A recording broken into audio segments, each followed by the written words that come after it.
Alors, c'est un événement majeur à l'étranger, peut-être un tournant dans cette campagne aux États-Unis, mais aussi dans le monde, avec les conséquences que ça aura. Nous sommes toujours avec vous, Gérard Haraud. Donald Trump est en train de reprendre un avantage très clair dans les sondages, dans un sondage en particulier, celui qui est très parlant, celui du New York Times, où on voit cette avance, courte avance apparemment, mais qui donne beaucoup de chances de succès à Donald Trump. Et quand on entre plus dans le détail, comme on va le faire maintenant, même dans certains États clés, ça peut être pour lui une bascule. Oui, parce qu'il y a ce fameux collège électoral et qui pourrait lui permettre... Vous savez, la dernière fois, en 2020, il a perdu de plus de 6 millions de voix, quand même, sur 140 millions. En changeant 150 000 voix, il gagnait à cause du collège électoral. Il suffisait de changer en Pennsylvanie et dans le Michigan. Et donc on est là. C'est une course extraordinairement serrée avec un collège électoral qui favorise les républicains.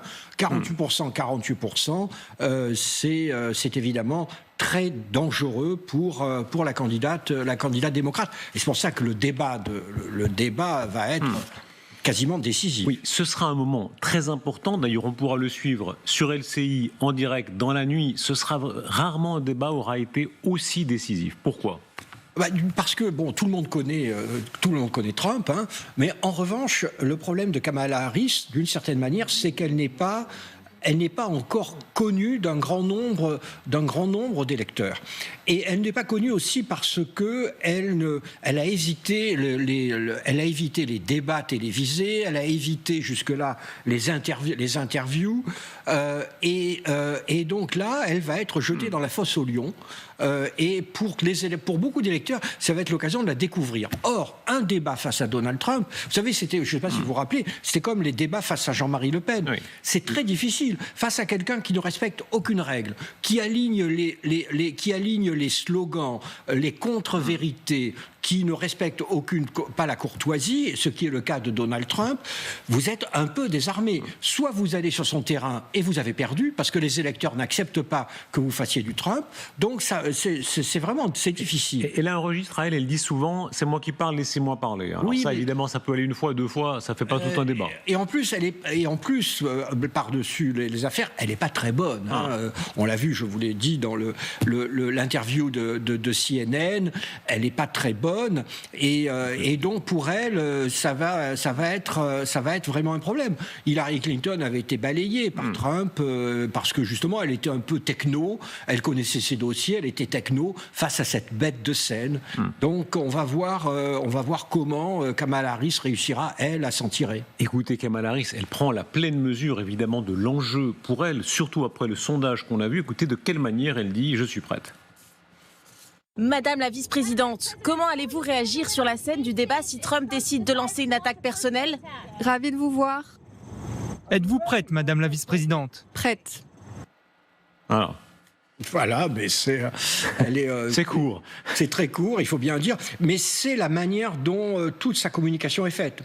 Elle est extraordinairement cadenassée. Hein. On ne la livre pas aux journalistes, on la tient à distance. Il y a un excès là, n'est-ce pas ? On sait que les Américains, souvent, c'est très cadré. Il y a le petit scotch qui met où il faut mettre les pieds, etc. Mais à ce point-là, on l'a rarement vu.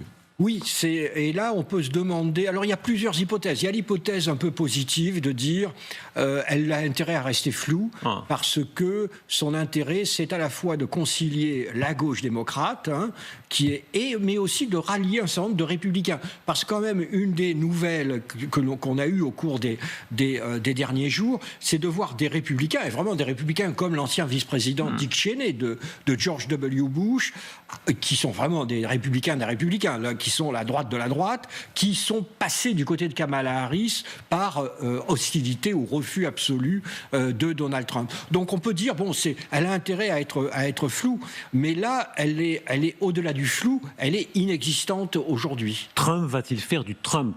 Sûrement oui. Évidemment. Il y a peu de suspense dans ce domaine-là. Voilà. Et écoutez-le, de quelle manière il dit en gros, tous ceux qui sont là aux affaires pour l'instant, ce sont des abrutis. Nous sommes dirigés par des gens stupides. Des gens stupides. Et nous l'avons découvert lors du débat avec Joe. Comment cela s'est-il passé ? Et nous allons le découvrir à nouveau mardi soir. Est-ce que quelqu'un va regarder ?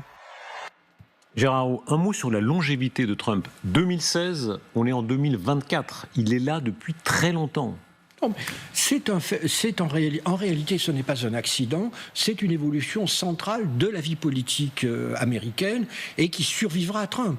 D'ailleurs, il y a derrière lui des mini-Trump qui sont au Congrès, à la Chambre. Il y a eu une radicalisation de la vie politique, mais j'ai souvent l'habitude de le dire, mais regardez l'Occident. Vous avez cette radicalisation. En France, on disait jamais, à l'époque, le Front National disparaîtra.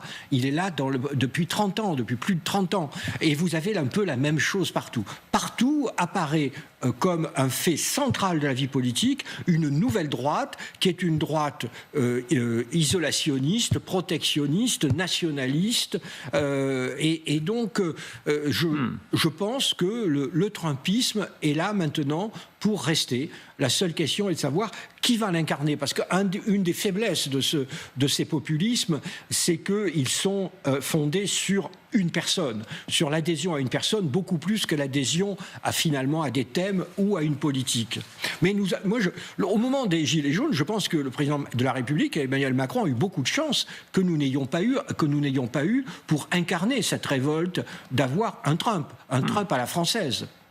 Ce qu'on disait tout à l'heure sur l'immigration, on va en reparler dans quelques instants. Nous aurons dans quelques moments le débat entre Ségolène Royal et Gérard Longuet. Je rappelle une des nouvelles majeures de la soirée, au conditionnel encore. Le gouvernement Barnier examinerait la possibilité d'avoir un ministère de l'immigration. Ce thème de l'immigration, à quel point il est présent dans cette campagne américaine ? Oui, c'est la question du mur, c'est la question de l'invasion, aux yeux des Trumpistes immigrationnistes venant de l'Amérique latine. Mais là aussi, vous savez, c'est traditionnel. Aux États-Unis, tous les 50 ans, c'est un pays d'immigration. Tout le monde est le fils ou le petit-fils ou l'arrière-petit-fils d'un immigré. Mais aux États-Unis, vous avez régulièrement cette volonté de fermer. Alors, parce que c'est toujours, vous savez, le dernier immigré veut toujours fermer la porte derrière lui, c'est une caractéristique. Donc là, c'est contre les malheureux latinos qui arrivent d'Amérique du Sud, mais avant, ça a été contre les Juifs, contre les Italiens, contre les Irlandais. Il y a eu ces sortes de moments où on ferme les frontières. Nous sommes visiblement aux États-Unis dans un de ces moments.